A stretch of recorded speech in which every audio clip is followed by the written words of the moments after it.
പ്രസ്ഥാനത്തെ കുറിച്ച് പഠിക്കണം ചെറുപ്പക്കാരാ. ഉമ്മമാരെ,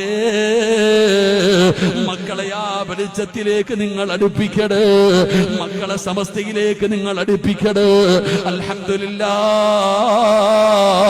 100 കൊല്ലം തികയുകയാ ചെറുപ്പക്കാരാ. മാസങ്ങളും ദിവസങ്ങളും എണ്ണി ഞാനും നിങ്ങളും കാത്തിരിക്കുകയാണ്. റബ്ബേ, ഫെബ്രുവരി ആകാ കാത്തിരിക്കുകയാ. എന്തിനാ 1500 കൊല്ലം മുമ്പത്തെ ചരിത്രം പറയുന്നത്? എന്തിനാ?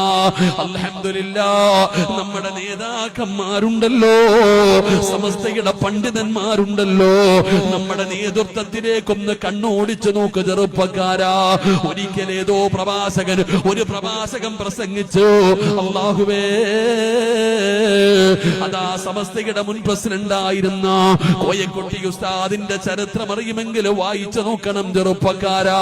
മഹാനവറുകളെ തന്റെ വീട്ടിലെ കബറ് കുടിച്ചിട്ടിരുന്നു, സ്വന്തമായിട്ട് വീടിന്റെ അകത്ത് കബറ് കുടിച്ചിട്ടിരുന്നു. അവിടെ ഇരുന്ന് ഖുർആൻ പാരായണം ചെയ്യുമായിരുന്നു. ഒരിക്കൽ പടച്ചവനെ, ഞാനൊരു പ്രഭാഷണം കേട്ടപ്പോ, ഞാൻ ഉസ്താദിന്റെ വീട്ടിൽ സുഖമില്ലാതെ കിടന്നപ്പോ ഒന്ന് കാണാൻ പോയി ചെറുപ്പക്കാരാ. സമസ്തയുടെ SKSSFന്റെ ചെറുപ്പക്കാര് പഠിക്കണം മക്കളെ. ആരെങ്കിലും പറയുമ്പോ തുള്ളാറുള്ളതല്ലടാ, ആ കൊടിയങ്ങ് ചെറുതല്ല.